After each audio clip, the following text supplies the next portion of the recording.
بسم اللہ الرحمن الرحیم۔ شوہر کے اوپر بیٹھ کر ہم بستری کرنا، یہ سوال پوچھنے کے لیے میں بہت شرما رہی ہوں، لیکن میں جاننا چاہتی ہوں کہ کیا غلطی ہے یا نہیں۔ کیا بیوی اپنے شوہر کے اوپر بیٹھ کر ہم بستری کر سکتی ہے یا نہیں؟ میں نے اپنے شوہر کے اوپر بیٹھ کر ہم بستری کی ہے۔ ہم بستری سے فراغت پر ہم دونوں نے سمجھا کہ ہم نے بہت بڑا گناہ۔ یہ سوال پوچھنے کے لیے میں بہت شرما رہی ہوں، لیکن میں جاننا چاہتی ہوں کہ کیا یہ غلطی ہے یا نہیں۔ کیا عورت اپنے شوہر کے اوپر بیٹھ کر ہم بستری کر سکتی ہے یا نہیں؟ میں نے اپنے شوہر کے اوپر بیٹھ کر ہم بستری کی ہے، لیکن جب ہم میاں بیوی ہم بستری سے فراغت حاصل کر چکے تھے تو دونوں ایک دوسرے سے شرمندہ ہوئے ہیں کہ ہم نے بہت بڑا گناہ کر لیا ہے۔ ہم بستری کا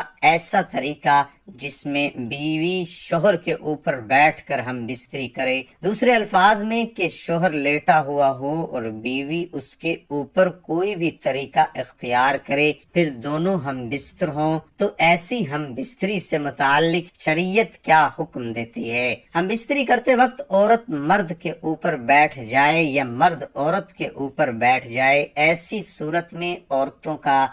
سمجھنا کہ یہ گناہ کا کام ہے۔ دراصل جس طرز زندگی یا ہمارا سماج یا ثقافت جو ہمارے اعتراف میں ہم دیکھتے ہیں اور اپنے آباء و اجداد سے یا بوڑھی عورتوں سے سنتے ہیں، وہی ایک ذہن میں بٹھا لیتے ہیں کہ بس ایسے ہی ہونا چاہیے، بیوی شوہر کے اوپر بیٹھ کر ہم بستری کرے یا شوہر بیوی کے اوپر بیٹھ کر یہ شرعی فریضہ سر انجام دے تو ایسا کرنا حرام نہیں ہے، بلکہ مرد کے لیے جائز ہے کہ وہ جس صورت میں بھی چاہے اپنی بیوی سے ہم بستری وغیرہ کا فائدہ حاصل کرے۔ شوہر کے لیے اپنی بیوی سے ہم بستری اور طلز ہر وقت جائز ہے۔ شوہر اپنی بیوی سے لذت حاصل کرنے کے لیے اس کے جسم سے کھیلنے میں وقت کی کوئی ممانعت نہیں ہے، سوائے چند چیزوں کے، سوائے ان صورتوں کے جن سے شریعت نے منع کیا ہے،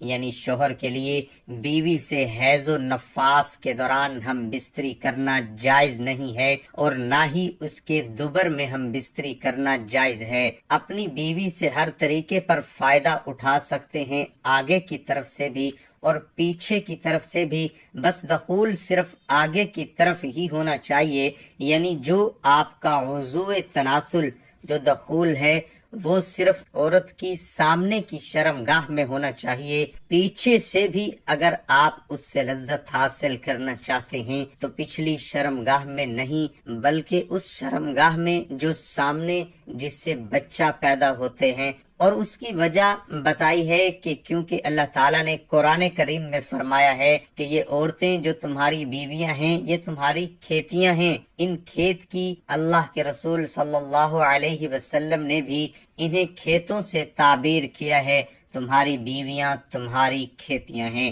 اپنی کھیتیوں میں جس طرح چاہیے آؤ۔ البتہ رسول اللہ صلی اللہ علیہ وسلم کے فرمان کے مطابق بیوی کی پچھلی شرمگاہ میں عضو تناسل داخل کرنا حرام ہے، کیونکہ اللہ کے رسول صلی اللہ علیہ وسلم نے اس طرز پر کہ پچھلی شرمگاہ میں داخل کیا جائے یہ جائز نہیں ہے۔ تو اگر بیوی شوہر کے اوپر آتی ہے یا شوہر بیوی کے اوپر آتا ہے یا عورت کے پیچھے سے جو سامنے والی شرمگاہ ہے اس میں عضو تناسل داخل کیا جاتا ہے تو یہ تمام طریقے جائز ہیں، اور اللہ تعالیٰ نے انہیں اس میں کوئی ممانعت کی دلیل نہیں ہے۔ بے شک اللہ تعالیٰ حق بات سے شرم محسوس نہیں کرتا، لیکن اتباع کا کہنا ہے کہ ہم بستری کا ایسا طریقہ جس میں بیوی شوہر کے اوپر بیٹھ کر ہم بستری کرتی ہے تو ایسا طریقہ شوہر کے لیے نقصان دہ ہے،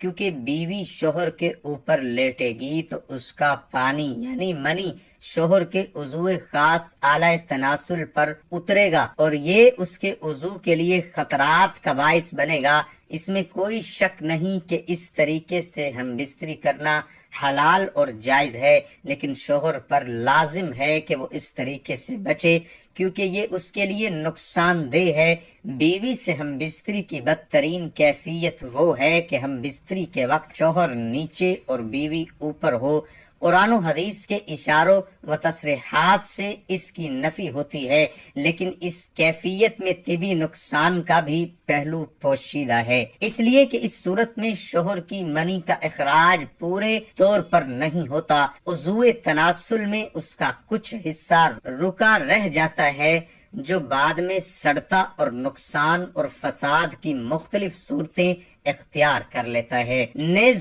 اس صورت میں مرد کے عضو تناسل میں بیوی کے عضو مخصوصہ سے بہت سی رطوبتیں آ کر جمع ہوتی ہیں۔ یہ بھی مختلف پہلوؤں سے نقصان کا باعث ہے۔ اس کا مستقبل نقصان اپنی جگہ ہے کہ ہم بستری کی اس حیث میں استقرار حمل اور بچے کی پیدائش کا امکان بہت کم رہتا ہے۔ بیوی سے ہم بستری کے دوران شوہر جلدی فراغت حاصل کر لیتا ہے اور بیوی کو فراغت نہیں ہوتی، جس کی وجہ سے یہ ہے کہ عورت فطری طور پر مرغوب طبیعت ہے اور اس کے اعضائے جنسی پوشیدہ ہوتے ہیں، اس لیے اس کے انزال میں دیر لگتی ہے۔ مرد گرم طبیعت اور اس کے اعضائے جنسی ظاہر اور باہر ہیں، اس لیے وہ جلدی فراغت حاصل کر لیتا ہے۔ بیوی سے ہم بستری یعنی مباشرت کے دوران اگر شوہر پہلے فارغ ہو جائے تو اسے بیوی کے فارغ ہونے تک اسی حالت پر برقرار رہنا چاہیے،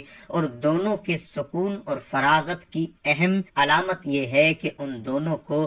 ذہنی اور جسمانی اطمینان آ جائے۔ اگر بیوی کو سیرابی نہیں ہوئی اور اس حال میں مرد الگ ہو گیا تو بیوی کے دل میں تسکین نہ ہونے کی وجہ سے بجائے محبت کے نفرت پیدا ہوگی، اور اگر ہر مرتبہ یہی ہوا تو خطرہ ہے کہ وہ اپنی خواہش کی تکمیل کے لیے کوئی اور راستہ تلاش نہ کر لے۔ دعا ہے کہ اللہ تعالی ہم سب کو شریعت کے مطابق زندگی گزارنے کی توفیق عطا فرمائے اور ہم سب کو سچا اور پکا مسلمان بنائے۔ اللہ تعالی ہم سب کو 5 وقت کی نماز با جماعت ادا کرنے کی توفیق عطا فرمائے، آمین ثم آمین۔ ناظرین، کمنٹ باکس میں اللہ تعالی کے 99 ناموں میں سے ایک نام ضرور ٹائپ کریں۔